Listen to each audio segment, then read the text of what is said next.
일생 동안 당신이 반드시 읽어야 될 100권의 책 시즌2 16번째 책 2부가 시작됐습니다. 저희가 16번째 책은요. 알베르 까뮈의 이방인 아닌 페스트 저희가 읽고 있습니다. 이 페스트라는 책 무척 저는 기대를 하고 있고요. 과연 어떤 인간들의 모습들이 나오는지 한번 이제부터 들어보도록 하겠습니다. 네. 사실 이 책을 보면 처음 이제 예전에 우리 그 이방인도 여러 가지 그런 좀 어려운 지점들이 많습니다만 이 페스트 같은 경우도 이제 일종의 제사라고 딱 처음 나오는 대목이 조금 난해해요. 제사요? 그러니까 책에 모두에 나오는 어떤 외부의 어떤 글들 인용한 거 있죠. 예전에 우리 순교자에서 그 인용한 것들 한번 나왔지 않습니까? 김은국의 순교자에서 제가 좋아하는 책. 네, 휠드린 이야기 나오고 그랬는데 그것도 좀 상당히 힘들었는데 여기도 그렇게 나와요. 번역마다 좀 다른데 제가 본 것은 이제 문학동네 번역본인데 번역본이 많군요 이게. 뭐 민음사에 나온 김하영 교수님이 본래 까미 전문가신데 제가 이번에는 하도 김하영 교수님 번역본이 많아가지고 문학동네 다른 분 번역하신 걸 한번 봤습니다. 자, 앞에 어떻게 시작합니까? 그러니까 이렇게 시작을 해요. 어떤 형태의 감금 상태를 다른 형태로 표현해 보는 것은 그것이 무엇이든 실제로 존재하는 것을 존재하지 않는 것으로 표현해 보는 것만큼이나 합리적이다. 그거 봐. 그래서 내가 집합처럼 넘어가질 못했던 거야. 저런 식이야. 다 글이. 조금만 더 들어보자. 그러니까 이게 좀 어려워요. 저도 이게 어떤 형태의 감금 상태를 다른 형태로 표현해 보는 것은. 그러니까 이걸 민음사 김하영 교수님은 어떤 형태의 옥살이를 감금 상태로 옥살이를 다른 형태의 옥살이로 표현해 보는 것은 그것이 무엇이든 실제로 존재하는 것을 존재하지 않는 것으로 표현해 보는 것만큼이나 합리적이다. 좀 난해하죠. 저렇게 약간 말장난식으로 처음에 뭔가 A라고 얘기했다가 또 그 A에 반대되는 걸 써먹는 기법을 좋아하시더라고요. 어떤 형태의 감금을 다른 형태로 표현해보는 것은 표현해보는 것이 그것이 그러니까 결국은 존재하는 것을 존재하지 않는 것으로 표현해보는 것만큼이나 합리적이다. 뭐 이런 이야기인데 난 도대체가 이해가 존재하는 걸 존재하지 않는 걸로 표현해보는 것만큼 합리적이다. 약간 감은 살짝 올 것 같습니다. 존재하는 걸 존재하지 않는 걸로 표현해 본다는 건 쉽게 생각하면 이 볼펜이 있잖아요. 볼펜을 존재하지 않는 어떤 추상적인 단어로 추상적인 말들로 우리가 표현을 해보는 거죠. 그러면 어쩌면 이 존재하는 볼펜을 더 정확하게 이해하는데 저는 도움이 될 수 있다고 봅니다. 그 뭐 비유적으로 추상적 의미를 그러니까 담았다는 거죠. 그러니까 이제 볼펜이란 건 우리가 어떻게 얘기할 수 있냐면 뭐 플라스틱 길다란 뭐 15cm짜리 케이스 동그란 케이스 안에 손에 쥐기 편한 뭐 형태로 만든 케이스 안에 검정 잉크와 그것이 나올 수 있도록 뭐 볼이 제작된 뭐 이런 식으로 이제 표현할 수 있을 거 아니에요. 이건 이제 있는 대로 표현하는 거고 그게 아니라 예를 들면 내 사랑의 마음을 써내려가는데 이게 웃을 일은 아니잖니. 왜 하필 그거였을까? 어쨌든 그런 나의 마음을 담는 도구가 될 수 있는 뭐 이런 식으로 표현하는 것이 어쩌면 볼펜의 진짜 본질을 이해하는 데 꽤 큰 도움이 되는 것처럼 감금 상태를 또 다른 감금으로 표현하는 것이 이 감금이라는 걸 이해하는데 굉장히 큰 도움이 될 수 있다. 맞습니다. 그런 것 같습니다. 똑똑하다. 결혼 생활이 사실 감금은 아니잖아요. 그런데 이거는 창살 없는 감옥과도 같은 거잖아. 그렇죠. 맞아 아니야. 그러니까 이제 결국은 지금 맞습니다. 이게 오랑 시민들이 받은 패스트가 사실은 우리가 보면 폐쇄 이제 일종의 격리가 됐으니까 감금이잖아요. 근데 그게 결국은 어떻게 보면 우리가 인간의 삶이라는 게 파스칼 말 것처럼 우리는 사형 선고를 받았잖아요. 태어나지만 그런 식으로도 비교해 볼 수 있는 거잖아요. 그러니까 그런 식의 이야기를 하는 것 같아요. 그러니까 여기서는 어떻게 보면 구체와 추상의 이야기를 하면서 사실은 패스트라는 게 대단히 추상적으로 느껴지는 건데 또 구체적일 수 있고 구체적으로 느껴지는 것도 추상화될 수 있고 그러니까 이런 것들이 이런 문장 더 좋은데. 좋네. 이걸 해석하니까 되게 좋다. 그러니까 이게 이런 것 같아요. 그러니까 존재하는 것을 존재하지 않는 것으로 표현해 보는 훈련들. 그리고 우리가 보통 비유, 은유의 메타포인데 뭐 이런 거 있잖아요. 예전에 우리 정지용 시인이었나요? 정확히 기억이 안 나는데 네. 이런 식인 거예요. 넥타이는 검은 검은 우울이다 이거죠. 우울하다. 우울하다. 넥타이는 검은 우울처럼 뭐 이렇게 검은 넥타이는 우울처럼 할 때 이게 뭔지 모르는데 검은 넥타이가 우울한 느낌을 확 그냥 갑자기 그 우울이라는 이미지를 네, 형상화시켜주는 대변해주니까. 검다라는 것들. 검은 넥타이를 착용한다는 것은 보통 어떤 장례식이라든지 그런 행사 때 조의를 표현하는 것이고 넥타이라는 것은 기본적으로 또 사람을 어떻게 보면 옥죄는 것이 되고 그러니까 사람이 우울이 스며들면 어떻게 보면 우울의 감정 우리 완전 정서를 다 옥죄오잖아요. 네. 그런 것들 속에서 넥타이라는 것들이 우울하면서 또 확 우리에게 다가오는데 그러니까 마찬가지로 뭐 여기서 지금 어떤 형태의 옥살이를 다른 형태로 비유하는 것도 결국은 지금 격리된 어떤 상태가 우리 인간 삶의 근본적인 조건들 이런 것도 되고 아니면 또 뭐 전쟁으로 인해 가지고 프랑스 사람들이 완전히 일종의 자기들 세계에서 격리돼 버렸잖아요. 나치가 들어오고 이러면서 그런 것도 되고 그러니까 그런 것들을 다양한 형태로 한번 여기서 이 책에서는 한번 이 형태를 다양한 형태로 한번 표현해 보겠다는 것 같아요. 이런 문장 또 없습니까? 대부분이 이래요. 대부분이 이래요. 하나만 더 난 지금 자신감이 생겼어요. 하나 해석하려면 정말 머리가 깨질 것 같다. 사실 이게 본래 그 대학에서 불문학 강동을 하는 게 이런 식인 거죠. 한 문장 한 문장 가지고 읽어 나가는 거죠. 아 그래요. 그렇죠. 그러니까 보통 우리가 중문학 할 때도 제가 예전에 한시 선독 강독을 한번 들었는데 책은 이렇게 두꺼워요. 역대 한국 한시가 다들 있는데 한시 몇 개 했겠습니까? 한 학기 동안 한 20수도 못했단 말이죠. 네. 그럼 뭐 한 수 하다가 시간 1시간씩 다 가니까. 그러니까 사실은 근데 뭐 그런 것들이 상당히 오히려 어떻게 보면 책은 나머지 그냥 본인들이 읽으면 되는 거거든요. 일단 그렇죠. 그것만 딱 해놓으면 되니까. 100편의 시가 있으면 한 편만 제대로 이해하면 나머지 99편은 그 다음부터 쭉 읽을 수 있으니까 100편을 무조건 다 그렇게 배울 필요는 없는 겁니다. 우리 100권 어쩔 거야. 우리 건 다 들어야지. 우리 건 다 들어야 이해돼. 아 근데 요 딱 한 문장만으로도 뭔가 의미를 해석해 주시는 걸 딱 들었는데 이거 하나만으로도 끝난 것 같아요. 그래? 이미. 예. 더 하기 싫은 건 아니고. 나는 오늘 딱 이 정도만 배워가도 됐어.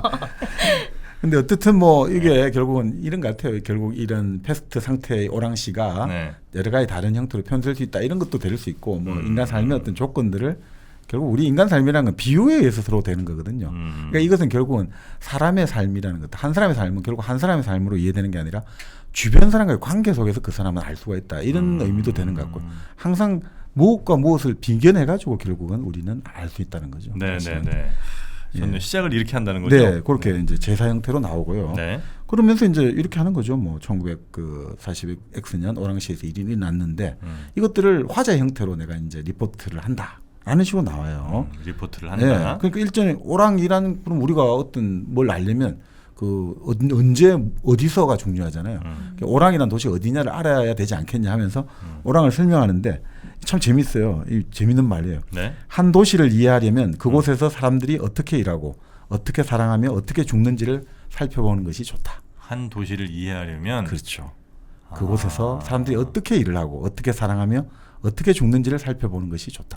참 멋있는 말 같아요. 어떻게 일을 하고 사랑을 어떻게 하고 사랑하고 죽는지를. 그거를 보면 그 도시를 알 수 있다. 근데 재밌는 게 이런 이야기를 해요. 그 우리 생각에는 어떤 만약에 지금 대전이 고향이시잖아요.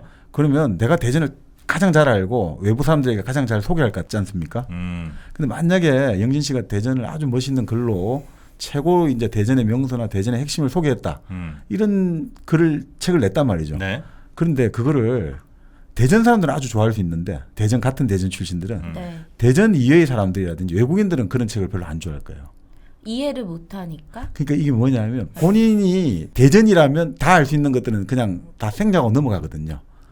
본인 입장에서는 그건 너무나 익숙해서 말할 가치가 없으니까. 그러니까 같은 대전 사람들은 만약에 진짜 대전 토박이인 영진 씨가 만약에 정말 이렇게 썼다면 정말 좋아할 수 있는데 나머지 사람들은 잘 이해가 안 되는 거죠.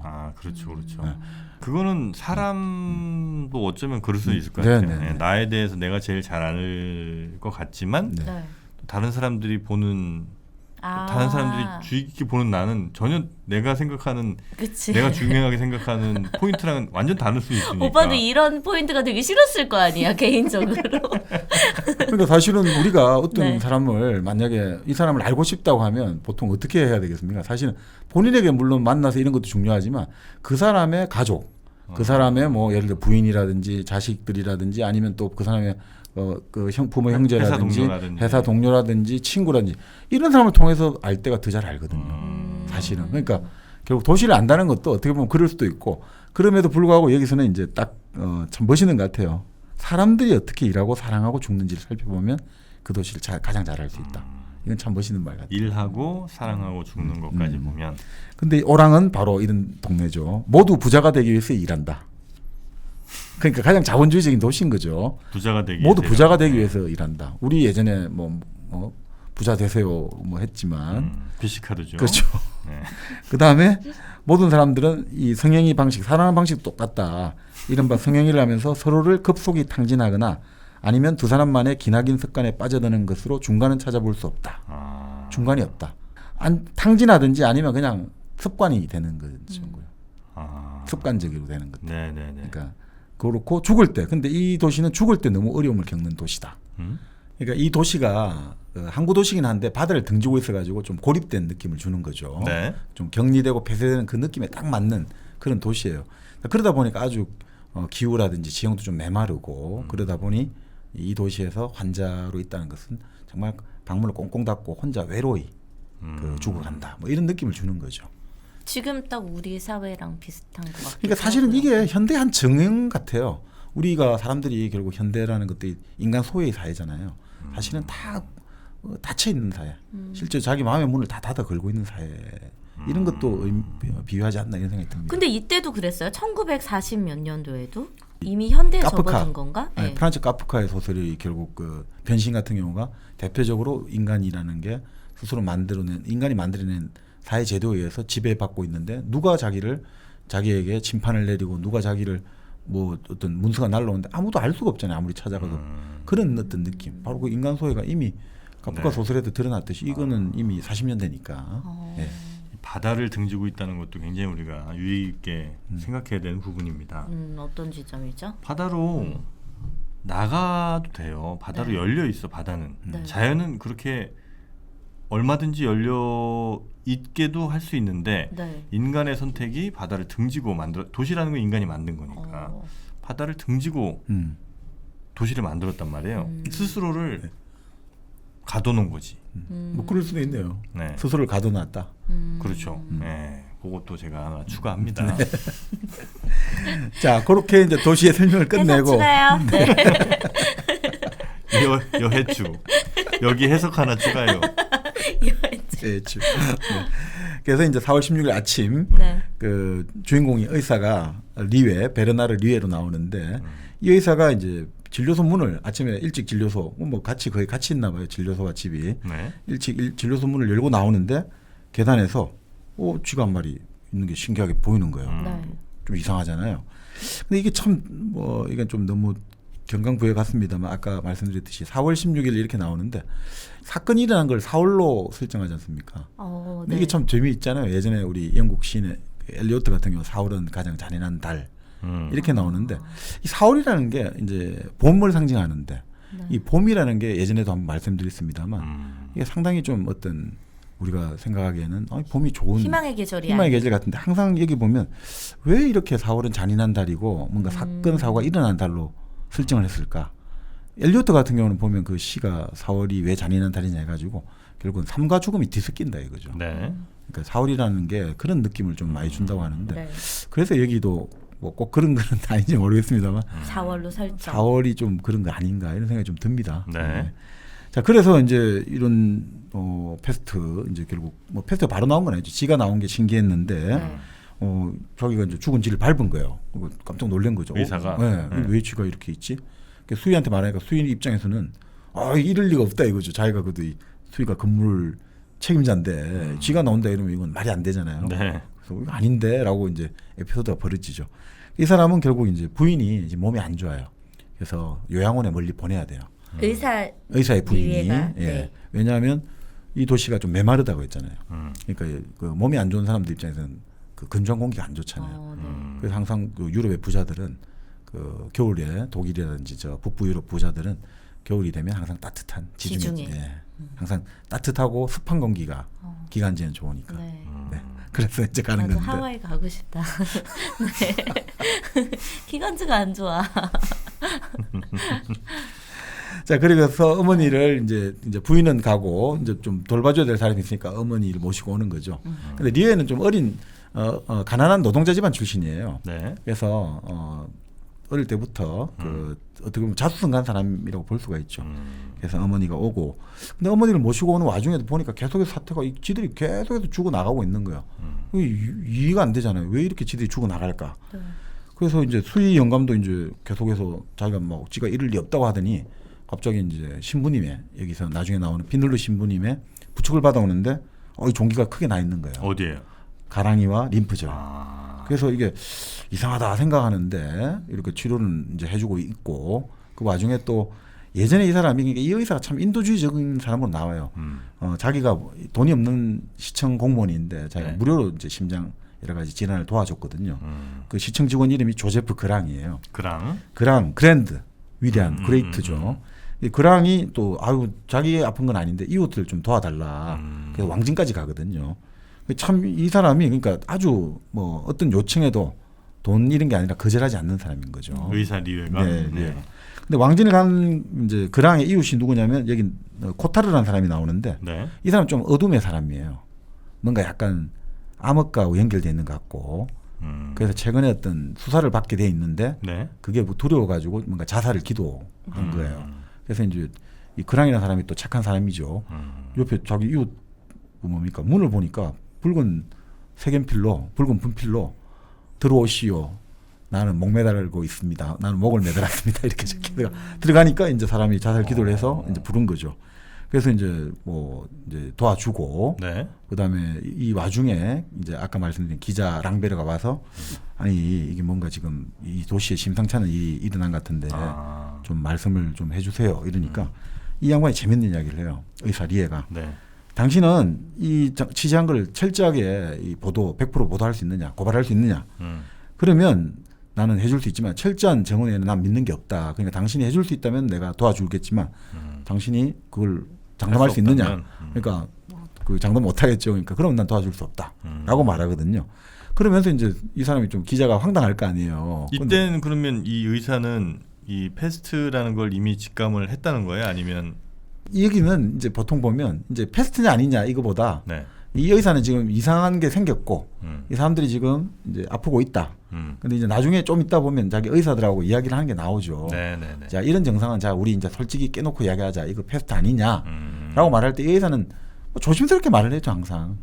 그러니까 내가 지금 묘사하는 건 아니고 내가 본 증상에 따르면 그럴 수 있는데 이게 딱 이제 이거다라고 말하는 것은 이 사람은 보류하는 거죠. 왜냐하면 이 사람이 그러니까 아주 신중한 사람이라나. 네네네. 이거를 내가 지금 봤기 때문에 이건 패스트라고 안 하고 이 균을 좀 더 배양해서 키워봐야 된다. 그러니까 이 사람은 아주 신중한 걸로 나오죠. 네. 그러니까 이 기자하고 지금 이야기도 그래서 아주 신중한 게 나오는 거죠. 네. 내가 말하고 했던 내용들이 철저하게 당신이 보도할 수 있고 네. 그렇지 않다면 이건 난 도와줄 수 없다.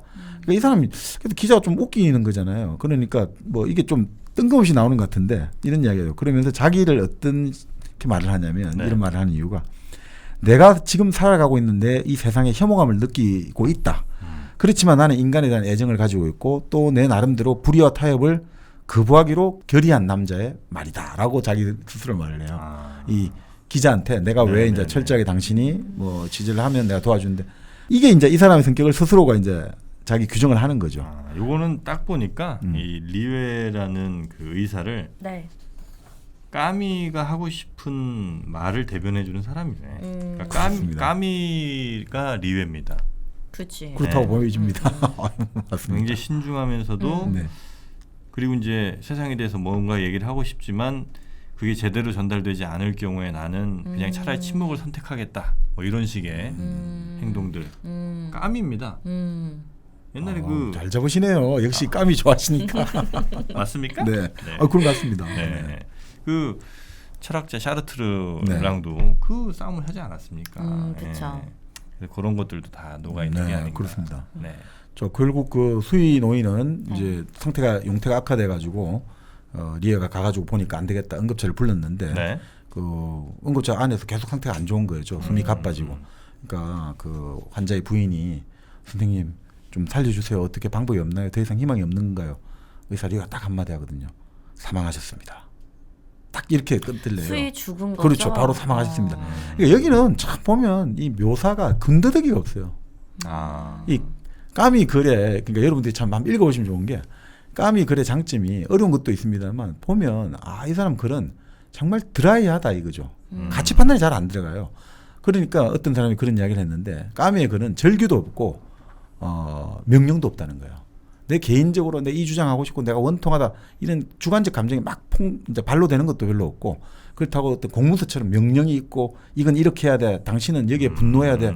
당신은 여기에 지금 막 화가 나야 돼. 이런 것도 없어요. 그러니까 정말 아주 담백하면서 건조하고 근데 그러면서도 울림을 준다 이거죠. 그러니까 참 좋은 글이다라는 생각이 듭니다. 네. 자, 그렇게 이제 아주 드라이하게 설명을 하고 여기서 이제 그 수희의 어떤 죽음을 설명하면서 장타루라는 인물을 이제 이 보고서가 설명하는 거예요. 장타루? 네, 타루. 아까 말씀드린 따루. 네. 따루죠. 네. 따루. 네. 네. 타루죠. 뭐 따루 하는데 네. 이 사람은 아까 말씀드린 대로 몇 주 전에 오랑에 온 사람이고 호텔 생활하면서 아주 여유 있어 보이는 인물인데 이 사람도 자기 나름대로 기록을 하고 있는 사람이다. 네. 그래서 자기가 지금 그 타루의 어떤 기록을 가지고 여기서 좀 인용을 하겠다. 네. 하면서 이제 따루 이야기도 좀 하고 있어요. 이 따루의 관심은 딱 하나예요. 마음의 평화를 얻는 일이다. 마음의 평화를 얻어야 돼요. 이 사람은 자기 마음이 우리 예전에 그리스 철학에서 아파테이아라고 했지 않습니까? 스토아 학파가 마음의 부동심이라는 것들 어디에도 흔들리지 않는 것들을 보통 마음의 평화라고 하죠. 자, 이런 이제 그 타루의 기록을 좀 인용을 하는데 네. 자, 이 이후로 이제 질병은 계속 발생하는데 의사들이 아주 극소수의 의사님 빼고는 다 우왕좌왕하는 거죠. 네. 그래서 이제 리에가 결국 그 의사 회장도 찾아가고 해가지고 결국 자 우리끼리 이야기해 보면 이거는 패스트다. 이제 결국은 결론을 내리게 되는 거죠. 네. 그러면서 이제 여기도 재밌는 이야기 나요. 그래서 이제 의사 회장한테 이거 뭘 대책을 세워야 되지 않느냐. 그 의사 회장 하는 사람이 이런 이야기를 하죠. 아이고 내가 근데 뭐 환자 격리할 자격도 없고 내가 전화는 도청해 보겠다. 근데 무슨 전화를 도청해요? 격리를 요청하는 이제 환자 격리도 해야 되고 도청해서 좀 이거 행정 그걸 해야 된다. 이런 거를 도청에 이제 내가 전화를 하겠다. 전화 도청한다는 줄 알고. 네. 도청에다가 내가 전화는 해보겠다. 그러니까 여기서 보면 어떤 사건이 벌어졌을 때 있잖아요. 다들 규정하기를 되게 무서워해요. 내가 이것은 책임을 져야 되니까. 그렇죠. 네. 그러니까 여기도 나중에 결국 관리들하고 의사들 회의할 때 쓸데없는 소리 계속 나오는 거예요. 그러니까 그 책임을 질 수 있냐 마냐. 참 이게 우리 관료주의 문제들도 나오는 거죠. 네. 네. 근데 참 이런 느낌이 들어요. 그러니까 결국 이제 이 패스트가 발생은 분명히 한 것 같다. 근데 의사들도 서로 반신반의하는 거죠. 아니 온대 지방에서는 이미 이거 다 사라진 거 아니냐. 이미 예전에 다 사라진 거 아니냐. 근데 이제 리에가 그런 이야기하는 거죠. 아니 사라졌다는 게 무슨 뜻인가요? 병균이라는 게 사라진다는 게 무슨 뜻인가요? 라고 딱 물어봐요. 리에는. 이게 참 재밌는 말인데 여기 말은 패스트도 그렇고 모든 거지만 인간 사회라는 것은 어떤 재앙이나 재난이나 이런 것들이 사라진다라든지 그것이 완전히 없어졌다는 건 존재할 수 없다는 걸 보여주는 거죠. 사실은. 여기서 또 하나 들어갑니다. 네. 여해추. 여해추. 네. 까미가 참 저랑 잘 맞네. 네. 패스트 세 글자죠? 네. 파시즘 세 글자죠? 파시즘으로 갑니다. 자, 이미 우리 유럽에서는 네. 혹은 우리 뭐 나름 문명화된 사회에서는 파시즘 같은 게 이제 사라진 거 아니냐라고 이야기를 하지만 네. 파시즘이 사라지다니요? 라고 얘기하는 거죠. 네. 까미는. 근데 뭔가 연관이 있나? 까미가 파시즘이랑 파시즘으로 고통을 받았나? 그럼요. 이거 나치 대항을 했죠. 나치의 파시즘에 당했는데 네. 이제 프랑스가 이제 독립하고 나서 이제 파시즘은 끝났다 이렇게 생각을 하는 거죠. 네. 지식인들도. 네. 하지만 너네 지식인들 같은 애들에 의한 또 다른 파시즘, 또 다른 형태의 파시즘이 지금 나를 괴롭히는 거 아니냐. 아주 이해도가 뭐 그냥 쭉쭉 늘어나고 있으니까. 선글라스 끼니까 잘하네. 역시 사람은 뭔가 가려야 돼.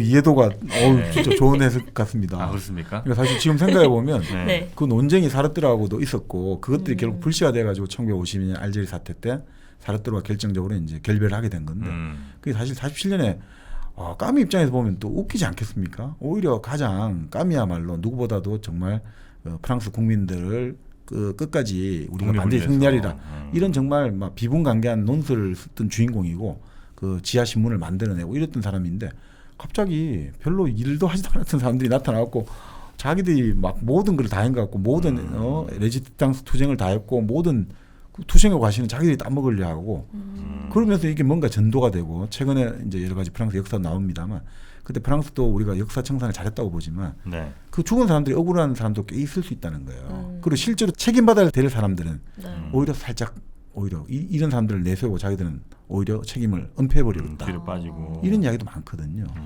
그러니까 나라는 똑같구나. 그거를 사실은 까미가 지금 이 47년에 근데 그걸 지금 자기가 대놓고 말할 수 없잖아요. 그렇죠. 동지를 그러면 대놓고 말해버리면 안 그래도 지금 이제 독립된 지 얼마 안 되고 여러 지금 힘의 역관계가 있는데 내가 지금 이렇게 해버리면 또 이쪽에서는 변절자 이렇게 돼버리잖아요. 물론 52년에는 이제 변절자가 돼버렸죠. 네. 그런 식으로 이제 받았지만 그런 것들이 좀 있는 것 같아요. 그러면서 이제 까미가 쭉 이야기를 이 책에서 페스트에서 그런 이야기를 합니다. 그러니까 네.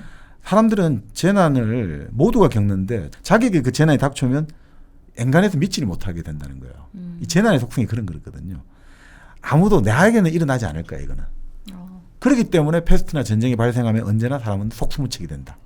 이게 참 와닿았어요. 네. 그렇잖아요. 이게 진짜 나에게는 설마 이런 일이 일어나겠냐라고 하지만 항상 설마가 사람을 잡듯이 그래서 사람들이 막상 일이 일어나면 아무것도 못하는 거예요. 그러니까 대비를 하지 않았기 때문에 이런 일이 일어날 것이라는 네. 대비조차 하기 싫은 거죠. 그러니까 지금 말씀대로 파시즘이 다시 복귀를 하고 네. 민주주의가 될 줄 알았는데 또 언제든지 민주주의를 흔들 수 있다는 거. 그 사람들은 근데 그거 자체 상상하기를 싫어하거든요. 근데 어느 순간에 오면 속수무책이 된다 이거죠. 네. 그러니까 그런 이야기를 하는 것 같아요. 그래서 왜 대비를 하지 않았냐 이거죠. 그게 결국은 겸손해야 한다는 것을 잊고 있었다는 거죠. 나는 안 걸릴 거라는 그런 자만함. 그 오만. 그죠. 그러니까 재앙이 일어날 수 없다는 걸 전제로 모든 것들을 한다 이거죠. 사람들은.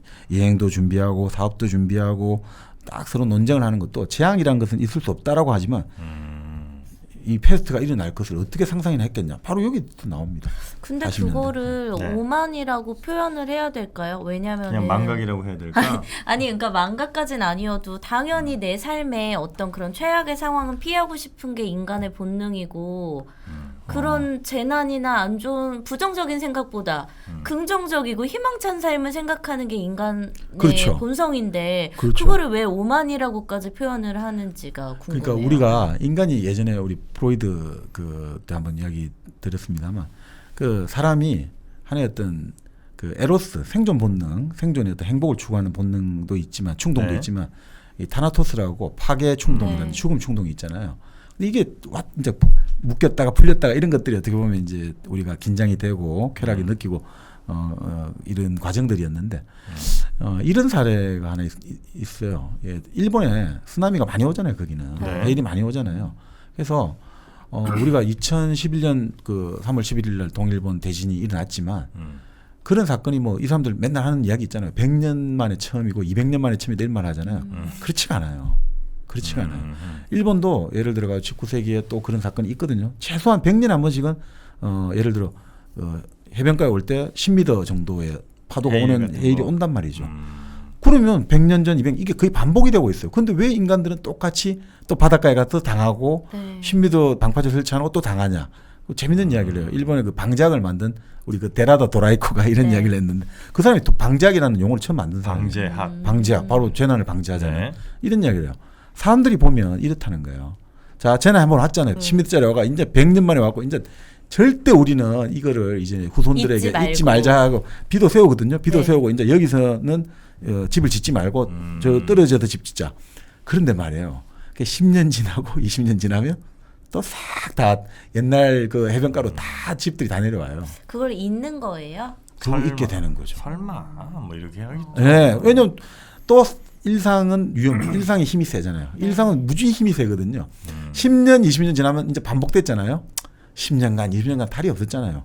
인간은 이게 사이클이 짧잖아요.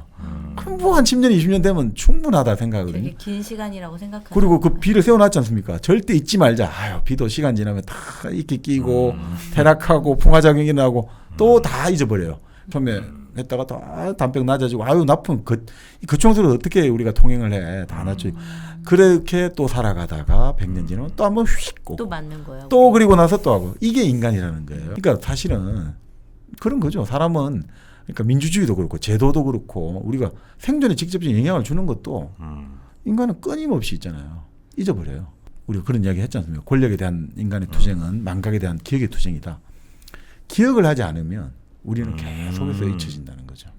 그래서 끊임없이 기억을 하게 만드는 게 이 책들 이런 것들이 그런 지혜를 주는 거 아닌가 이런 생각이 듭니다. 그러니까 권력이 얼마나 우리를 괴롭히는지를 기억해서 그걸 늘 경계하고 우리가 그 사람들 주시하지 않고 있으면 언제든 다시 권력은 또 우리를 지배해서 우리를 힘들게 만든다 이런 거잖아요. 그러니까 이게 사실은 뭐 계속 반복된 거죠. 예를 들어 예전에 뭐 고대 그리스의 아테네에도 패스트가 유행했다고 보고 우리 예전에 그 오이디푸스 왕 있지 않습니까? 테바이에도 역병이 돌았다. 일부 학자들은 패스트로 보거든요. 그러니까 패스트는 정말 오래됐다 이거죠. 그러면 그런 것들을 다 있었다 이거죠. 그래서 그런 옛날 이제 이 류에가 생각을 해보는 거예요. 상상을 해보는 거예요. 이 패스트로 인해 가지고 썩은물이 뚝뚝 떨어지는 시체들을 가지고 구덩이를 채우던 마르세유의 죄수들, 그리고 죽어가는 사람들로 가득했던 중국의 도시들, 그리고 공포에 질린 런던의 시체를 가득 담은 수레들, 이런 거 생각하고 그때는 또 이런 것도 있었대요. 산 사람들이 밀라노의 공동 묘지에서 벌이던 성교, 이런 것도 상상해봤다 이런 거죠. 그러니까 이게 또 재밌는 게 그때 하면 이게 극도의 공포 상황이나 어떤 이런 상황이 발생할 때 이 사람들이 그런 본능적인 충동을 해소하는 행위를 집착을 한다거든요. 그래 그런 행위들을 생각을 해보면서 근데 참 리에가 아주 반항하는 사람 이런 거예요. 근데 이런 환경들을 생각해봤자 소용없고 결국 우리는 지금 해야 될 것은 적절한 대책을 세워야 된다. 그래서 확실한 건 뭐냐? 결국 중요한 것은 자신의 일을 충실히 수행하는 것이다. 이게 참 결론이에요. 이 사람은. 당신의 일을 충실히 수행하는 것이다. 묵묵히 자신의 일에 충실을 하라. 그러니까 이게 보면 나중에 결국 우리가 이런 이야기를 많이 하는데요. 성실이라는 것들을 하거든요. 그 성실이 뭐냐? 직무에 내가 지금 해야 될 일을 하는 것, 이게 가장 중요하다는 거예요. 어떤 분도 그런 이야기를 아주 큰 재난을 만나가지고 이거 어떤 방법이 없다는 거예요. 자기가 근무하던 학교가 다 뭐 지진을 만나가 다 무너지고 자기 연구실도 다 막 온 쓰레기가 다 널려 있고 그럼 이럴 때 어떻게 해야 되느냐? 다들 망연자실에 있잖아요. 그럴 때 어떤 사람이 먼저 쓰레기를 줍기 시작한다는 거예요. 돌을 줍고 치우고. 그래서 사람들이 어떤 사람은 그걸 지금 할 때냐고 지금 빨리 우리 항상 좋아하는 거 위원회를 만들어야 된다. 재난수습 대책위원회를 만들고 위원장을 누구를 할 거냐 이거부터 정하고 그게 소용없고. 그렇죠. 안 돼. 회의 열어야죠. 회의. 바로 그 비상대책위원회 그걸 야유하는 거잖아요. 그게 중요한 것은 지금 현실에서 일어난 일은 사실은 사소해 보여도 그 일을 하는 게 중요한 거거든요.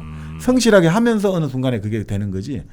회의를 열어갖고 뭐 이래서 안 되고 저래서 안 되고 저래서 이건 안 된다는 거죠. 그러니까 그러면서 이제 그 이야기를 하고 결국은 이런 거 아니겠습니까? 결국 아무리 어떤 재난이 닥쳤을 때 결국 일상에 복귀를 할 수 있는 것은 우리가 성실한 어떤 일상을 결국 반복을 해야지 성실한 일상으로 갈 수가 있잖아요.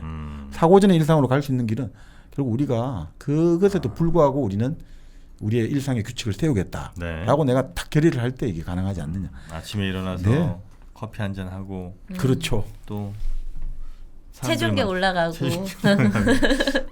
아침에 일어나서 마시는 커피 그 일상의 행복 어쩌면 우리는 그 행복을 너무 가벼이 여겼을지 모르겠습니다. 이제는 여러분 변하셔야 됩니다. 아침에 다른 커피로 혹시 행복을 찾으려 했다면 그건 안 됩니다. 안 돼요. 오로지 1kg 커피만이 여러분 일상의 행복을 찾아드릴 수가 있다는 겁니다. 특히 그 선물 세트 아주 반응이 좋습니다. 다양한 8가지 맛이 한 선물 상자 안에 들어있는 그 선물 세트를 내가 사랑하는 사람에게 선물한다면 내가 고마운 분께 선물한다면 그보다 더 좋은 행복이 어디 있겠습니까? 자, 1kg 커피 여러분을 위해 가장 좋은 원두로 가장 최적의 로스팅을 통해 여러분이 가장 원하시는 맛을 선물해 드립니다. 1kg 커피는요 포털 사이트에서 1kg 커피 검색을 하시거나 저희 팟빵 게시판 공지사항에 있는 광고주 리스트에 링크를 타고 들어가시면 다양한 상품들 함께 보실 수가 있습니다. 근데 진짜 지금 우리 광고를 했습니다만 네. 그 커피라든지 뭐든지 규칙적으로 한다는 게 그 자기 자신의 상태를 체크해 볼 수 있는 가장 좋은 수단이거든요. 그리고 일상적인. 아침 네. 5분이 사실 이게 되게 긴 시간이거든요. 이거를 갖고 시작하느냐 아니냐는 되게 큰 차이인 것 같아요. 여유에 있어서. 네. 그러니까 우리가 지금 이제 봄 아무리 뭐 힘들어도 오기는 꼭 오는 봄이잖아요. 네. 그럴 때 이게 봄에도 일정한 시각에 일정한 장소를 계속 통행할 때 꽃들이 피는지를 감지해낼 수 있거든요. 근데 우리가 아침에 갔다가 저녁에 갔다가 이게 불규칙적으로 길을 왔다 갔다 하다 보면 꽃이 피었는지 변화를 감지하는 능력이 없어져요. 그러니까 일정한 시각에 계속 같이 가야지 뭔가 변하는 게 느낌이 확 오잖아요. 그쵸. 루틴을 가져야 되는. 그렇죠. 그래서 그런 게 참 중요하다. 커피도 그러니까 규칙적으로 어떤 시간에 마시는 것도 네. 자기 자신의 감각을 제고할 수 있는 아주 좋은 수단이 될 수 있다. 네. 광고까지 이렇게 또 도와주시고. 네. 네. 일당백도 여러분의 습관이 돼야 됩니다. 네. 네.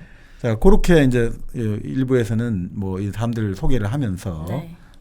이제 아까 말씀드린 그 시청 하급 직원 네. 그 그랑이라는 사람을 소개를 하고 있거든요. 그랑 같은 사람은 아주 하급 관리고 비정규직이에요. 그리고 이 사람은 젊을 때 부인하고 결혼했지만 너무나 급여도 박봉이고 과로에 시달리다 보니까 부인은 충분히 사랑받는다는 확신을 못 가져가지고 그리고 부인이 떠나게 되거든요. 네. 이 참 재밌는 말을 해요. 고통받는 사람은 고통받는 줄도 모르고 오랫동안 고통을 겪기도 한다. 그 부인은 그 쉬운 사람은 아니었어요. 그냥 아유 내가 어렵다고 바로 떠난 사람은 아니었지만 이게 고통이 오래된 거죠. 그러면서 이런 이야기를 하고 떠납니다. 당신을 사랑했지만 이젠 피곤해요. 떠나는 것이 기쁘지는 않지만 새 출발을 하는데 꼭 행복할 필요는 없잖아요. 참 말이 멋지다. 재밌더라고요. 이거 진짜 명문이다 명문. 나중에 새 출발할 때 써먹어야지. 멋지네요 진짜. 참 그런 이야기를 해요. 새 출발하는데 꼭 행복할 필요는 없다. 그래 맞아. 그렇죠. 우리의 갖고 있는 뭐 편견이란 편견 혹은 뭐 우리가 고정관념 같은 게 있죠. 너 그럴 건 뭐하러 새 출발해? 새 출발은 늘 희망차야 하고 전보다 나아야 되고. 그런다고 뭐 더 행복해질 것 같아? 뭐 이런 얘기를 하는데 네네. 꼭 행복할 필요는 없다는 거죠. 그렇죠. 이게 삶의 진실을 한 번씩 이렇게 보여주는 것 같아요. 네. 근데 이 다급직원 그랑 같은 경우는 워낙 박봉이라 가지고 네. 결국 그래도 생활비는 수입에 딱 맞추는 거예요. 제출의 원칙 딱 수입에 맞춰 가지고 지출을 하니까 어떻게 됐냐면 고행에 가까운 생활이 될 거 아니에요. 그러니까 물질에 대한 근심에서 해방될 수 있었던 거죠. 돈을 아무리 없으니까. 안 쓰니까 물질에 대한 근심에서 해방됐다는 거죠. 어차피 차 살 것도 아니고, 그렇죠. 백 살 것도 아닌데. 근데 결국 그래서 부인은 너무 힘들고 하니까 떠나간 것도 나오는 거죠. 이 사람은 오로지 관심은 퇴근 이후에 2시간 동안 계속 어떤 책을 쓰려고 하는 거예요. 근데 이 오랫동안 책을 쓰는데 딱 한 문장에서 계속 걸리는 거예요. 이 말을 날씬한 말로 써야 되나, 우아한 말로 써야 되나, 밤색으로 써야 되나, 이 한 문장을 계속해서 다듬고 또 다듬고 그 문장 단어 하나 다듬는데 사실 예술가의 삶도 되는 거지 이 사람. 현실의 삶에서는 너무 힘들지만 나의 세계 속에서 나는 이 문장 하나를 완성하기 위해서 노력하는 뭐 이런 걸로 나옵니다. 자, 결국 아까 말씀드린 대로 패스트냐 아니냐 논쟁을 하다가 중요한 것은 패스트 발생하고 똑같은 예방 조치를 지금 적용해야 됩니다. 네. 이런 증상이 나고 있으니까 이렇게 결론이 나고 결국 행정당국은 좀 더 엄중한 조치를 취하고 네. 도시는 이제 완전히 고립되고 사람들은 갑자기 격리되는 거죠. 네. 그 격리가 되니까 재밌는 게 사람들의 온기가 더 그리워지잖아요. 그러니까 사람들이 카페로 더 몰린다는 거예요. 이 사람이 참 묘한 존재라 가지고 이 뭔가 내가 혼자라고 생각할수록 더 자꾸 사람 몰리는 곳을 가게 되나 봐요. 그럴 수 있긴 하네요. 지금이야 이제 우리가 다 밖에 못 나가긴 합니다만 이때는 그런 뭐 자가격리 이런 개념보다는 그냥 도시 하나 막는 거가 중요한 거지 사람 모이고 안 모이고 이건 뭐 크게 막을 만한 일은 아니었군요. 이게 이제 식당이라든지 이런 장소는 격리라든지 폐쇄 조치는 안 하고 여기 보면 이렇게 나와요. 환자가 발생한 집을 격리하고 소독 조치하고 그 가족들은 이제 격리 수용소 비슷하게 시설로 보내는 거예요. 그런 식으로 나옵니다. 근데 어떻든 이제 패스트 사태가 선언되고 도시는 폐쇄되었습니다. 사람들은 더 서로를 찾게 되고. 그렇죠. 네. 그러니까 지금 말씀대로 이게 오히려 폐쇄가 되고 격리가 되고 갑자기 사람들하고 사랑하는 사람들이 이 도시에 못 들어오게 되고 떠난 사람 못 들어오잖아요. 자기 나갈 수가 없고.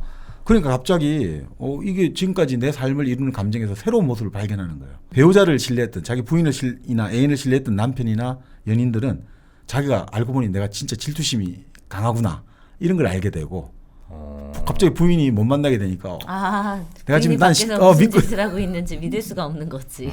그럴 수 있죠. 그리고 사랑을 가볍게 연기던 남자들은 다시 성실해졌고. 그러니까 뭔가 이게 좀 갑자기 뭔가 그다음에 어머니를 그들도 보지도 않던 아들들이 어머니 얼굴에 주름살 하나에도 걱정을 하기 시작하고. 네. 그리고 이제 결국 패스트 때문에 할 게 없잖아요. 네. 그러니까 오로지 이제 옛날 생각하는 거예요. 추억만 곱씹게 되고 사람들이. 그럼 더 외로워지겠네요. 그렇죠. 네. 그러니까 이런 거죠. 현재는 견딜 수 없고 과거는 혐오스럽고 미래마저 박탈당한 견딜 수 없는 휴가 이 시간을 지금 보내고 있다. 지금 사실 그런 분들도 많잖아요. 네. 우리도. 그러니까 이런 사람들은 여기서는 이렇게 나옵니다. 유일한 이기에서 벗어난 방법은 상상 속에서 시간을 메울 수밖에 없다. 그죠? 상상을 하는 것. 물론 지금은 뭐 우리 같은 팟캐스트도 있고 유튜브도 있으니까 이거 메울 수 있겠습니다만 그때는 뭐 미디어도 없고. 네, 그러니까 그때 이때 후회를 하는 거예요. 사람들이. 내가 지금까지는 이렇게 생각했다는 거죠. 내 사랑하는 사람이 시간을 어떻게 보내는지 아는 게 기쁨의 근원일 수 있다. 이렇게 생각하는 게 참 웃긴다라고 생각했는데 그 생각이 참 경솔했구나. 지금까지 그랬잖아요. 기쁘다는 게 뭘까? 내가 사랑하는 사람은 지금 이 시간에 무엇을 하고 있고 생각하는 거잖아요. 근데 그런 거야. 그게 뭐 시시하게 이렇게 나는 이제 마초적으로 생각을 했는데 그게 정말 경솔했구나. 이런 후회 감정을 사람들은 가지게 되었다. 이렇게 나오는 거죠. 근데 이렇게 외롭고 이 외로움과 체념을 가지고 사람들은 오히려 더 단련되는 게 아니라 대체로 경박해진다는 거예요. 왜냐하면 뭔가 우리가 고난이 올 때 더 강해지는 게 아니라 이제는 외부 환경, 해가 떠도 기쁘고 비가 오면 우울해지고 뭐 이런 식으로 바뀐다는 거예요. 사람들이. 그만큼 쉽게 변한다는 거죠. 자기 마음들이. 그러니까 오히려 더 경박해지기도 하고. 경박해진다. 또 상대방하고 대화를 하는데도 자기는 이건 정말 내가 오랫동안 고민하고 내가 정말 이 생각을 해서 말을 하는데 상대방은 그걸 시장에서 아주 값싸게 살 수 있는 사구려 상품으로 생각하고 연속곡에서 보는 그냥 연속곡에서 보는 흔한 통속적인 우울증이다. 이렇게 말해주니까 오히려 더 아픈 사람들끼리 대화를 나누다가 더 상처만 입게 되더라는 거죠. 그래서 오히려 사람들은 상처를 입게 되면서 결국은 서로 이제는 말을 안 하는 게 좋구나. 더 이제 우울의 세계로 빠져드는 거죠. 근데 여기도 재밌는 게 패스트 때문에 거리에 카페는 오히려 더 추워진다는 거죠. 영화관도 그 사람들이 더 많이 오게 되고. 여기서는 완전히 그런 우리식의 요즘의 사회적 격리까지는 아니었던 것 같습니다. 그리고 포도주도 더 잘 팔리게 되고. 근데 최근에 유럽에서 지금 격리 많이 하지 않습니까? 패스. 그래서 이제 함부로 이동 못하게 하잖아요. 생필품을 사러 갈 때만 이제 나가는 걸 허용해 준다 뭐 이런 거 하잖아요. 그 생필품 기준이 참 다르더만요. 아 그래요? 이탈리아 같은 경우는 포도주를 사러 가는 것도 생필품 사러 가는 거예요. 와인이니까. 그리고 어떤 데는 그 반드시 필요한 필수 시간에 뭐가 허용되냐면 자기 반려견을 데리고 산책하는 것도 필수적으로 허용돼요. 그러니까 이것만 가지고도 그 나라의 문화, 가치 이런 걸 알 수가 있죠. 지금 이런 사태 보면 그냥 알 수가 있죠. 그렇네요. 그러니까 여기서도 당신은 뭐 포도주는 잘 팔렸다 이렇게 나오는 거죠. 그리고 실제로 프랑스 같은 데는 뭐 예를 들면 뭐 15일부터 통금 뭐 자격리 이렇게 하니까 14일 밤에 엄청 사람들이 몰렸다는 거예요. 그래갖고 마지막을 즐기고 있는 사람들. 참 철없다 지금 그럴 때냐. 그래서 프랑스의 마크롱 대통령이 대단히 비판을 했지 않습니까? 이번에 보면서 정말 그들도 우리가 오히려 더 낫다라는 그런 의견들이 왜 많잖아요. 막 사재기하는 거 보고 막 이러면은. 맞아. 적어도 우리나라 마트에 그렇게 뭐가 막 생순이, 휴진 이런 게 막 다 없어지고 이러진 않으니까. 그러니까 이게 참 그한 게 지금까지 서양 사람들이 뭐 최근에 보니까 우리 독자분이 보내주신 영상을 보니까 텍사스의 모든 마트가 텅텅 비었고 또 호주라든지 이런 데도 다 텅텅 비었잖아요. 사재기 한다고. 아니 그럼 맨날 이 사람들은 성숙한 시민의식이 자기들 했는데 다 이게 한마디로 정말 구라에 불과했다. 그러니까요. 이게 구라에 불과했다. 오히려 우리 같은 경우는 믿고 서로 이게 질서 체계가 작동을 하잖아요. 서로 어떻든 간에 행정 당국과 시민들 사이에 기본적으로 신뢰하는 관계가 형성이 되니까 특히 대구 같은 경우도 얼마나 지금 자발적인 격리가 서로 잘 하고 계시니까 이런 것들 속에서 충분히 좀 우리가 오히려 성숙한 시민의식과 질서가 작동을 하는 거고 우린 사재기는 저보다 없지 않습니까? 그런 건 진짜 옛날 우리 막 80년대 때나 하던 거 아니었어요? 90년대 때나 사재기 이런 거? 언제쯤이었죠? 그게 한 90년대 얘기야 사재기는. 얼핏 기억에 90몇 년도쯤에 한번 뭐 전쟁 난다 뭐 이래갖고 94년에는 조금 했죠. 그랬죠. 94년에 라면 사재기 라면 사재기 좀 했죠. 지금 우린 기부하는 시민들이라고요. 국민들이고 대단합니다. 의료진들에게 응원의 메시지를 보내고 자 이렇게 이제 그 재난이 있으니까 결국 이제 종교 쪽에서 파널로 신부는 이제 강연을 하는 거죠. 그래서 항상 하시는 이야기 있잖아요. 뭐 종교에서는 패스트는 하나님이 적들을 쳐부수기 위해서 보낸 거다. 뭐 그런 이야기 있잖아요. 네. 파라오가 모세를 유태인들 안 보내주니까 패스트를 보냈고. 우리나라도 누가 그런 얘기 비슷하게 했던 것 같아요. 하고 있죠. 뭐 그런 이야기하면서 이제 여기서 이제 우리 결국 인류라는 미를 타작을 한다 이거죠. 그래서 집과 나라를 가려낸다 이거죠. 타작도 우리나라에서 누군가 많이 했던 이야기 같고. 추수꾼도 있잖아. 그렇죠. 그런 식이죠. 그래서 지금까지 우리는 너무 오만했다. 해결만 하면 하나님이 다 알아서 해주신다 생각하니까 하나님도 이제 지치고 피곤해가지고 결국은 이제 여러분과 재앙을 한 대 가다 놓고 이제 딱 했다. 자, 이게 이제 다시 시내는 기회다. 우리가 존재와 사물을 새로운 눈으로 바라본다. 이제 우리는 본질로 돌아간다. 뭐 이런 이야기를 쭉 하는 거죠. 신부님이. 네. 근데 이제 리에가 아주 비판적인 거죠. 물론 패스트 때문에 우리가 좀 더 정신적으로 성장한 사람도 있겠지만 그것 때문에 겪는 비참함이나 고통을 보고도 패스트를 용인한다면 그런 사람은 미쳤거나 눈이 멀었거나 아니면 비겁한 사람이다라고 반박을 나중에 하는 거죠. 누가요? 리에가. 그렇지 않습니까? 아니 그러니까 그러면 그 사람이 영적으로 성숙하려고 이 패스트를 그래 우리는 즐거운 마음으로 받아들여야 되냐? 지금 패스트 때문에 죽는 사람들. 그 비참하게 된 사람들을 봐라. 이걸 가지고도 그런 말을 하는 거는 미친 사람 아니면 비겁한 사람이다. 이런 이야기를 하는 거죠. 그러니까 사실은 이제 예전에 그 불경에 보면 이런 대목이 나오거든요. 독화살을 맞은 사람을 가지고 자, 이 사람 어떻게 해야 되냐 할 때 사람들이 독화살 쏜 놈을 찾아야 된다. 그럴 때 이제 석가모니의 설법 이제 가르침이 지금 중요한 것은 그 사람의 상처를 치료하는 거지. 독화살을 빼내가지고 누가 쐈는지가 아니다. 당장 중요한 것은 치료인데 우리는 계속해서 치료 말고 치료가 지금 급선무인데 자꾸 딴 걸 하잖아요. 책임자가 누구니 원인 규명을 그러니까 원인 규명이 아니라 누가 지금 잘못을 했니 그것은 이미 치료하고 난 이후에 잘잘못을 가도 늦지 않다. 뭐 이런 취지 같습니다. 그 등장인물들을 보니까 까미가 갖고 있는 어떤 그 프랑스의 기득권 뭐 이런 것들 혹은 뭐 프랑스의 뭐 여러 권력 층위들을 대충 좀 보여주는 것 같네. 기자라면 당연히 이제 언론을 이제 상징을 하는 걸 테고 신부야 당연히 이제 종교 뭐 이쪽일 테고 그리고 따루 같은 경우는 뭐 주변인 혹은 뭐 외부인 일종의 지식인이죠. 현실 참여했던 지식인인데 놀러온 관광객. 사실 지식인으로 나중에 이제 왜 자기가 왔는지가 아주 밝혀집니다. 그리고 공무원 같은 경우 당연히 이제 관료 뭐 이런 것들. 그렇죠. 근데 그랑은 이제 공무원이긴 한데 아까 말한 비정규직 공무원이라 가지고 일종의 예술가를 상징한다고 이렇게도 나오죠. 어떤 걸 상징? 예술가. 계속해서 이제 다듬는 거죠. 그래서 그 사람들을 이 까미가 보면서 어떻게 생각한지도 요 맞습니다. 소설 안에 그리고 이제 여기가 똑같은 건데요. 이제 온갖 유언비어라든지 이 기회를 또 이용해 돈벌이하려는 사람들 다 나오잖아요. 그래요? 그러니까 박하사탕이 좋다더라. 패스트 예방. 막 박하사탕이 동이 나는 거예요. 박하를 먹으면 예방이 된다더라. 또 신문이 만들어져 역병통신. 자, 이 역병 정보를 주겠다. 곧 이제 이 역병에 이 물건이 좋습니다. 저 물건이 좋습니다. 아니 상품 캐탈로그로 잘 나가게 되고. 우리도 그렇잖아요. 우리도 그런 거 많은데. 야, 비슷하네요. 그렇죠. 60년, 70년 지났는데. 그러니까 이 소설의 상상력이라는 게 사실 참 대단한 거죠.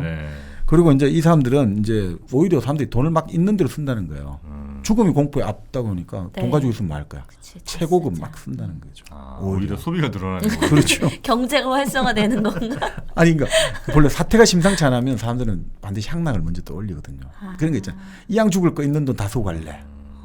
그러니까 사람들이 여기 나중에 나오지만 이제 막 예전에는 서로 남녀가 뭐 좀 여기 얼핏 보면 약간 불륜의 느낌을 주는데 좀 서로 끓여했는데 이제 노골적으로 손잡고 막 서로 애정 표시를 하고 이제 누가 보든 말든 뭐 언제 죽을지도 그렇죠. 모르는데. 이런 식으로 이제 사람이 어떤 밑바닥이 다 드러나는 거죠. 그렇겠네요, 진짜. 자, 그런데 결국 이제 따루가 자원보건대 조직을 나서면서 리에한테 물어본 거예요. 당신은 신도 안 믿는데 왜 이렇게 헌신적이냐. 리에는 이런 이야기를 해요. 나중에 결국 누가 신을 믿는다고 해도 그럼 신이 다 알아서 고쳐줄 거니까 나는 그냥 의사도 안 가냐. 그런 사람은 아무도 없지 않느냐 이거죠. 우리는 결국 있는 그대로 창조된 세계를 거부하고 우리는 인간으로 할 일을 다 해야 되는 거다. 그래서 나는 열심히 하는 거다라고 하는 거죠. 여기서 이제 그런 생각이 좀 들어요. 제가 예전에 어떤 읽었던 서양 철학자 이야기인데 이런 이야기를 하더라고요.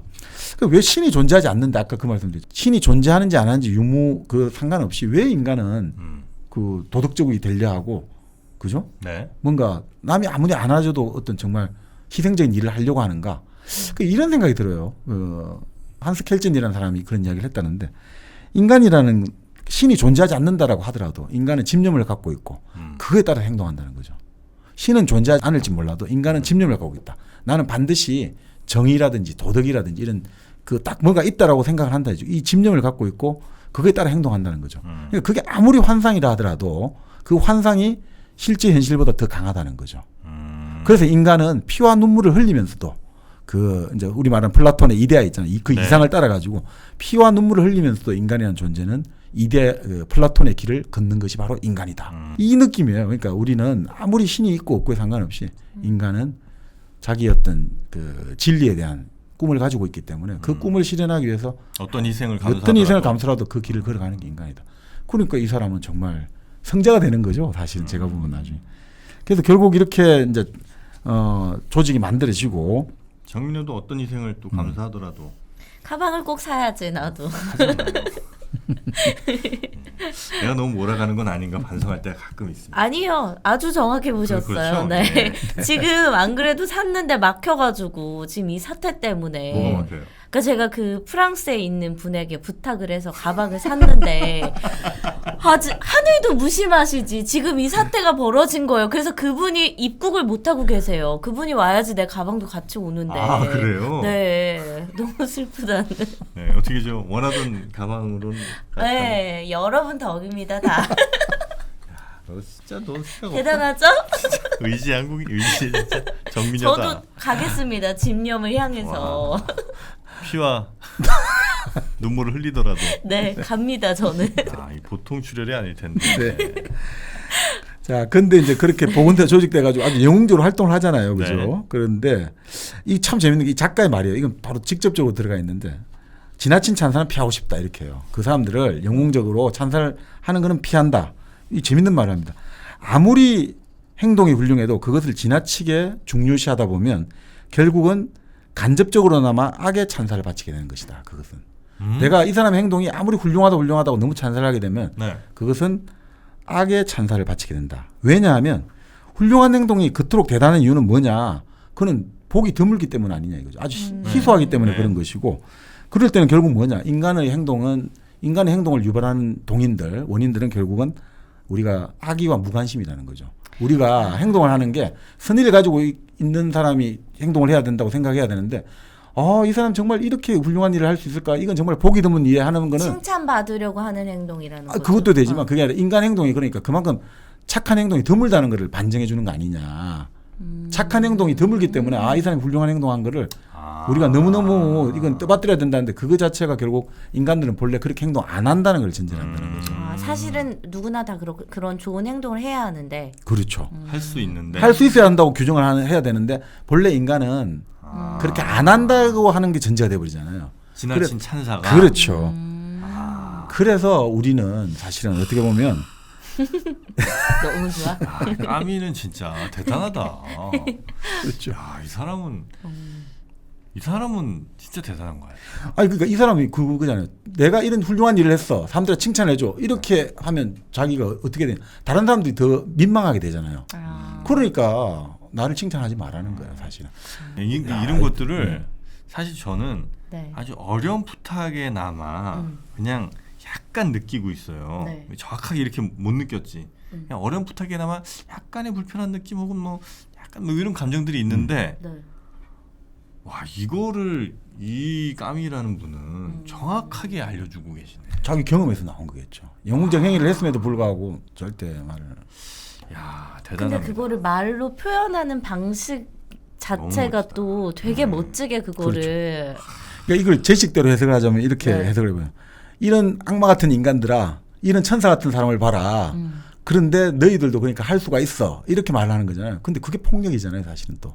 너희들은 악마고 이 사람은 천사니까. 그러니까 어떤 사람을 저는 그렇게 생각해요. 어떤 사람을 영웅시하고 너무 숭배하는 것은 대단히 위험하죠. 왜냐하면 그 사람을 영웅으로 숭배하기 때문에 나머지 모든 사람들이 찌질해져야 되거든요.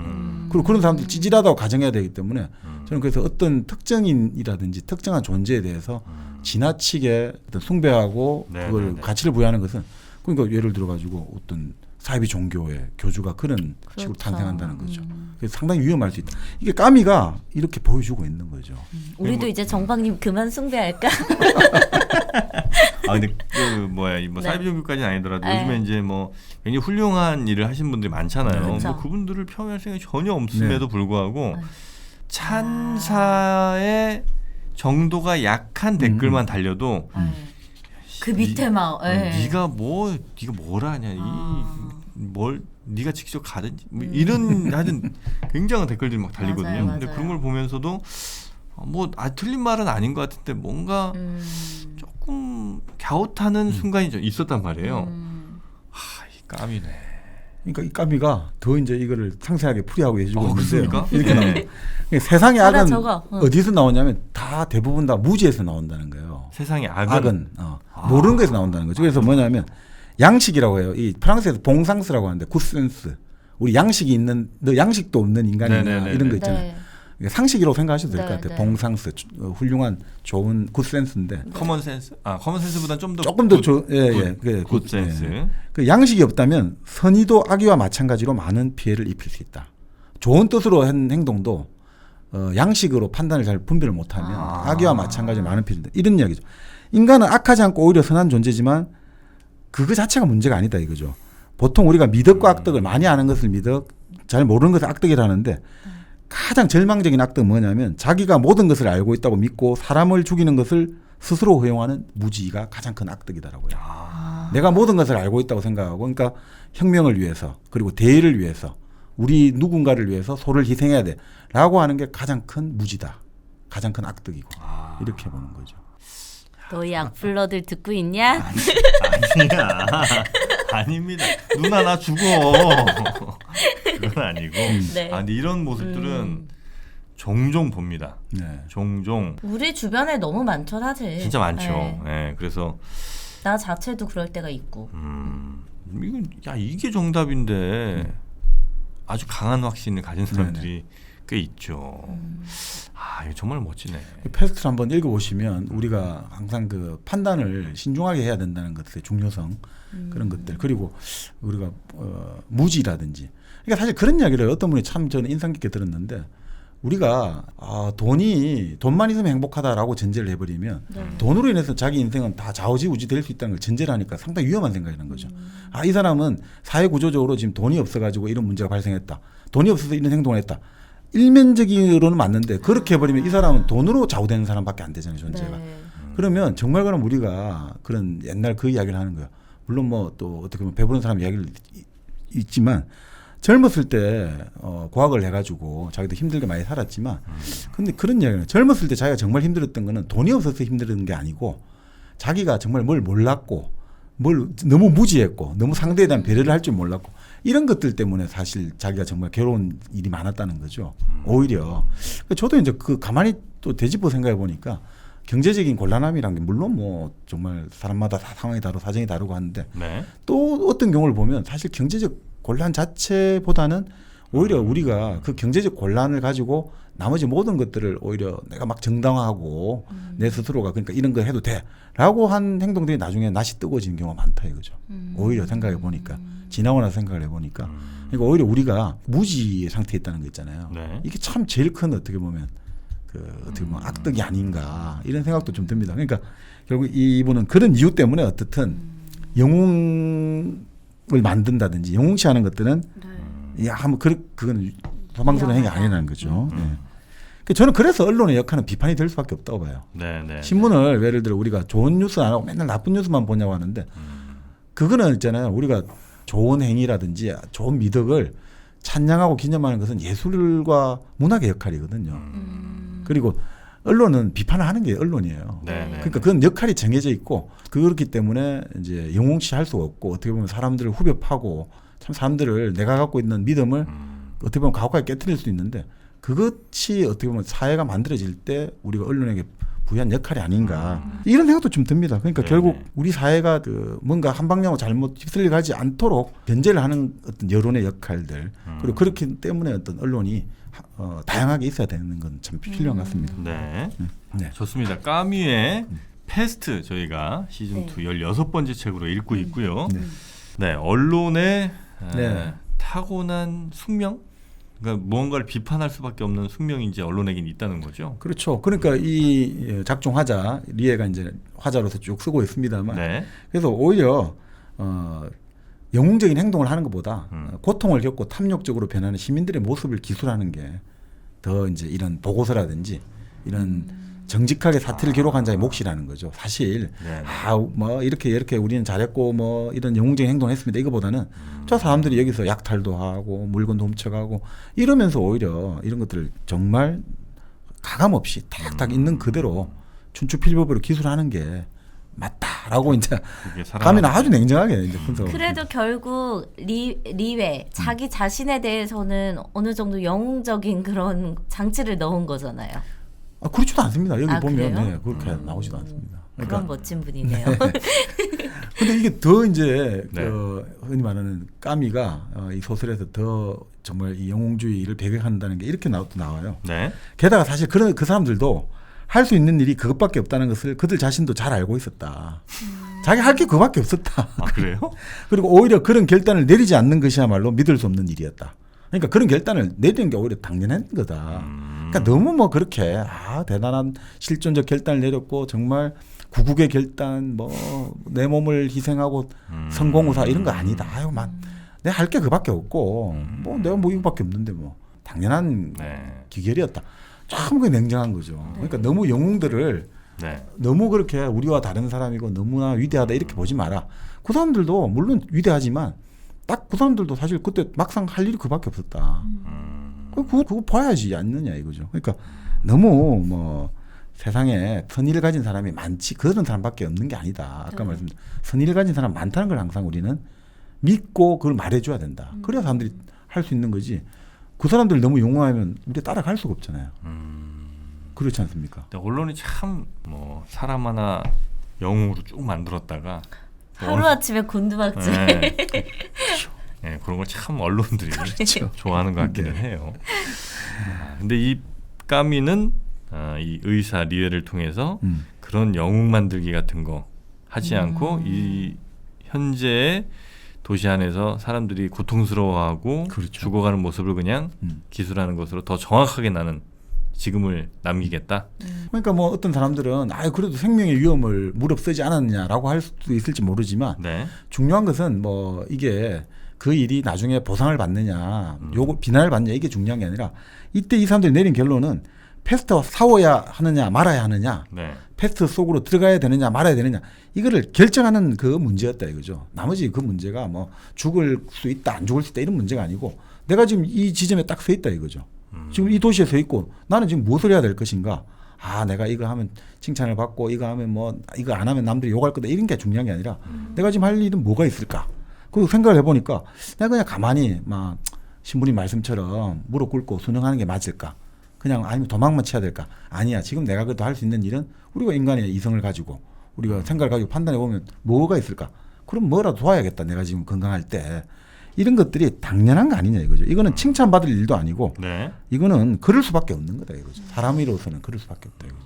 그러니까 이 점이 참 까미가 우리식으로 말하면 정말 영어식으로 하면 쿨하다. 네, 네, 네. 야, 이 진짜 쿨한 사람이다. 저는 그 생각이 들더라고요. 이 지점에서 다시 한번 저는 그 패스트와 파시즘을 연결하지 않을 수가 또 네. 없는 상황이 됩니다. 네. 네. 뭐예요? 그러니까 이제 파시즘에 저항한 뭐 많은 사람들이 있겠죠. 근데 그 중에 어떤 사람은 그냥 이름 없이 그냥 조용히 묵묵히 자기 할 일 하다가 이제 끝낸 사람도 있고 네. 어떤 사람은 막 영웅이 됐을 거 아니에요.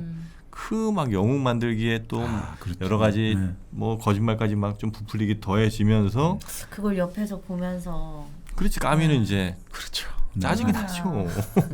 저놈 내가 분명히 알고 있는데 그래서 그런 영웅 만들기가 얼마나 위험한지 이런 것도 좀 알게 되는. 그러니까 사실 우리 뭐 소설 같은 경우도 기억나는 게 제목은 기억이 안 나는데 그런 게 많았죠. 일제 강점기 때 네. 오히려 누구보다도 친일을 했는데 겉으로는 약간의 이제 중립적인 사람으로 지내고 네. 네. 이제 해방되고 나서는 내가 정말 말이야 반일 내가 정말 지하 활동을 했다 이런 식을 야유는 좀 비꼬는 소설도 있었고요. 네네.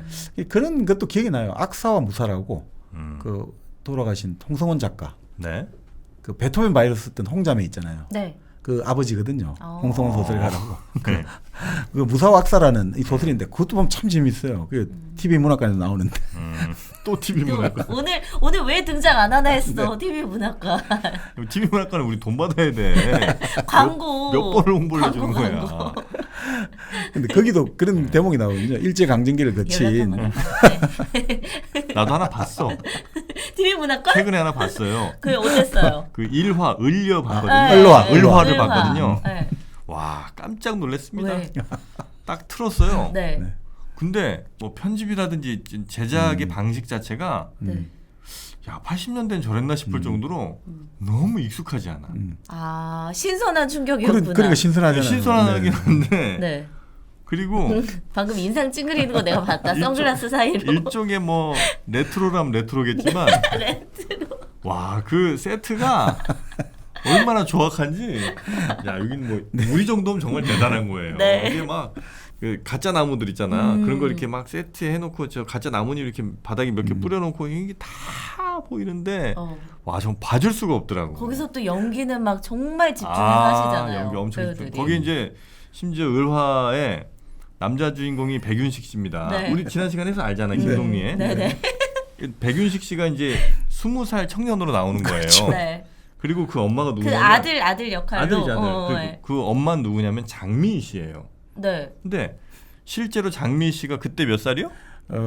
23살인가. 그리고 백윤식 씨 나이도. 백윤식 씨는 10살 많았죠. 그때 당시 33살이었어요. 근데 이게 가능합니까? 이런 설정 자체가? 그러니까 장미희 씨 얼굴에다 막 주름살을 여기다가 그 억지로 그려놓구나. 펜슬 같은 걸로 그렸어. 그게 다 보여 이렇게.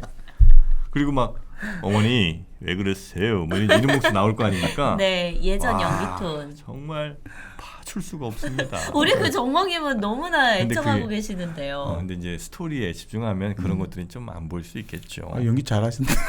레트로 열풍입니다. 네.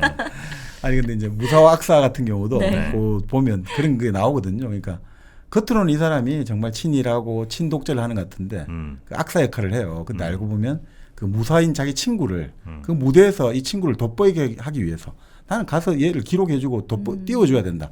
그래서 내가 그 악역을 다 해야 된다. 네. 뭐 이런 식으로 참 뭔가 모르겠습니다. 인간 삶이라는 게 참 단면만 보고 판단하기 힘든 것들이 분명히 존재하거든요. 네네네. 까미 같은 경우가 그런 것들을 그렇게 뭔가 정의와 어떻게 보면 불의가 뒤바뀌어지고 이런 것들이 프랑스에도 얼마나 많았겠습니까? 그렇죠. 근데 그런 것들을 그러면 내가 어떻게 일일이 다 시비를 걸고 싸움을 하고 모두 까기를 할 수 있겠습니까? 왜냐하면 다 관련돼 있기 때문에. 네네네. 그럴 때 할 수 있는 거는 참 책으로 힘든. 모두 깎기를 하리다.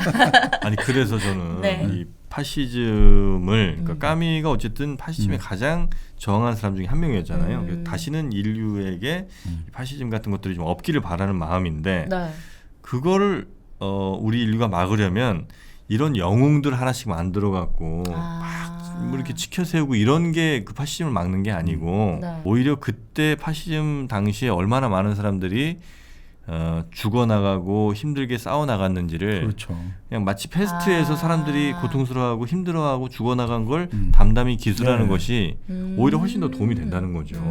예. 그래서 뭐 2차 대전 때 혹은 뭐 그 나치가 막 이럴 때 저항한 어떤 레지스탕스가 막 그 전설 같은 걸 써내려가는 것은 오히려 더 위험하고 네. 차라리 그때 당시에 민초들이 이렇게 힘들어했으니 다시는 파시즘이 우리 인류에 들어와서 안 된다는 것들 우리 까미는 이 책을 통해서 설파하고 있는 게 아닌가. 이 지금 이 문제 의식을 네. 누가 말씀했냐면 네. 그 우리나라의 가장 이제 정말 세계적인 지성인이라고 부를 수 있는 분이 네. 고려대학교 명예교수로 계신 김우창 선생님이 계시거든요. 정말 이분은 미국에 태어났으면 정말 세계적인 정말 지성인으로 대접을 받았을 텐데. 네.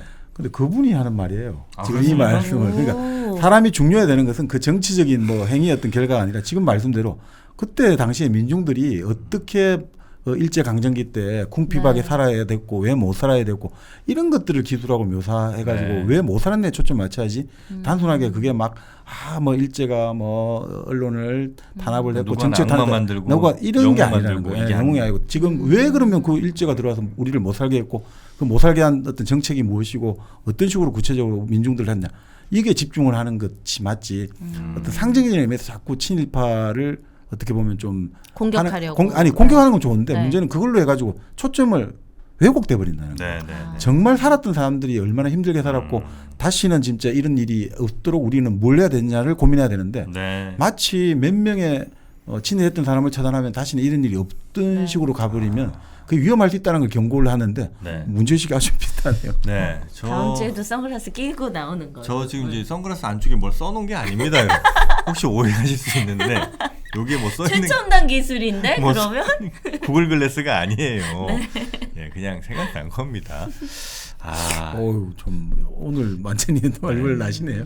저는 어떻게 하지만 난 축켜 세워주지 않을래. 이렇게 영웅 만들게 하면 안 돼. 담담하게 기술해줘. 네. 저는 지금 뇌를 좀 너무 많이 써갖고요. 네. 잠깐 저는 좀 쉬어야 될 것 같은데 어떻게 좀 우리 패스트 같은 네. 경우는 제가 아무리 봐도 2부로 끝나긴 좀 어려운 것 같습니다. 네. 어떻게 한 3부 정도로 해서 네. 내용 하시죠. 뒤에 내용도 좀 많이 있을 거 네. 아닙니까? 예, 그 내용들 좀 이어가도 그렇죠. 괜찮겠습니까? 하시죠. 네. 네, 그러면 저희가 패스트 또 오랜만에 3부 여러분과 함께 조금 길게 이야기 나누도록 하겠습니다.